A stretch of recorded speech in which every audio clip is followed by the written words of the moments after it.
Back in 1921, the band director at the time, Paul Spots Emmerich, wanted something to make the Purdue marching band really stand out. He was definitely a dreamer because we already had the first formation ever with the block P. So we were already in the marching band history books, but he wanted to go more. He wanted a drum that was larger than the man playing it. So he got some people together and they came up with this. The Liddy Corporation in Elkhart, Indiana, helped him make this drum, and the drum head was actually too large. They were not able to make them out of the synthetic material that they had at the time, so they had to get steers from Argentina. One of the biggest limiting factors back then was drum heads were naturally made from animal hides. So the size of the drum was not limited by how big you could make the shell, but by how big of a steer you could find to make the drum heads. Ended up producing what you see behind me right now. And that is how they came up with the drum. It was kind of a rivalry between Purdue and the University of Texas because the University of Texas had their own big drum, Big Bertha. And there was this big debate that went back and forth about which one was bigger. And in 1961, there was the Kappa Kappa Psi Convention down in Wichita, Kansas, and both schools pledged to bring their drums with them. So they set up a convention where we were going to come and meet, and Guinness Book of World Records was there, but we were the only ones who showed up. So by default, we became the world's largest bass drum, and we maintain that we are bigger than theirs. So by default, we won that title, and we've been very proud of it ever since. By the summer of 2013, Purdue's big bass drum had taken such a massive beating since its last overhaul in the 1970s that Purdue bands thought it was time to give the world's largest drum a much-needed facelift.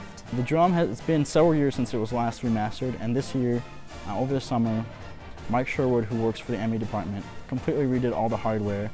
He made brand new pieces for a lot of it or fixed up some of the old ones. And that was a huge deal for us. It didn't really sound like a drum to me. And it sounded like a big bang when you hit it. And there was this terrible rattling from the old loose hardware. Some of the lugs that are used to actually tighten the drum, because we put this drum in tune before every game and make sure it sounds right. Some of those lugs weren't even there, they were missing.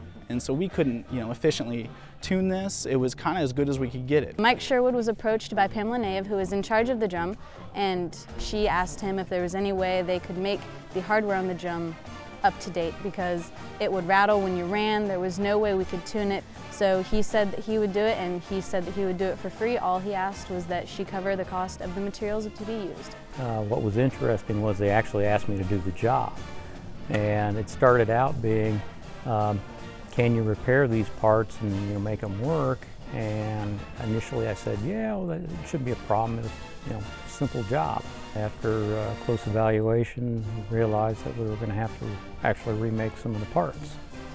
And so over the summer, over about a 2-month period, I ended up remaking about half the components for the drum hardware.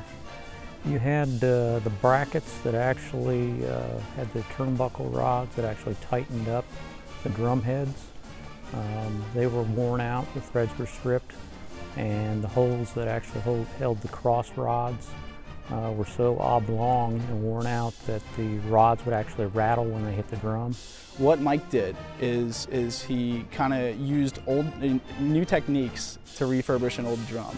And he actually machine milled all of these parts out of solid hunks of stainless steel. And it's just fantastic how it all came together. It would take us hours to try to even get close to sounding like a drum. And now, spend 10 minutes of our really focus going at it, we can get it sounding good.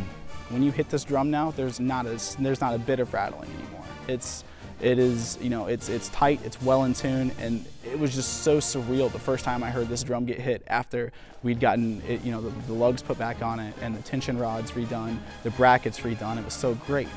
The paint was kind of chipping. It had been rained on several times. We do tricks off of it where we're climbing on the drum, jumping off, stuff like that. So the paint was chipped, was kind of faded. We had it repainted, and Sherwin-Williams donated the paint. And then Mike also came up with the idea to use stickers instead of painting the diamonds on. That way, if anything happened to them, take them off, put new ones back on.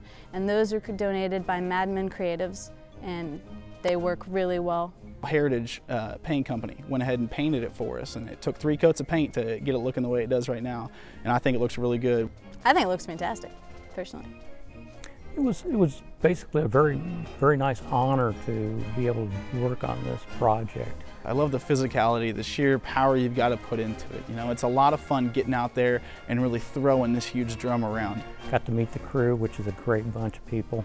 It's like working with your best friends. They've all got a great personality. They're all upbeat, very friendly, so it's pretty neat. Being on a drum crew was the best decision I absolutely made in my life. It's really amazing to be a part of, this tradition that's been around Purdue for 90+ years, and it's the oldest icon.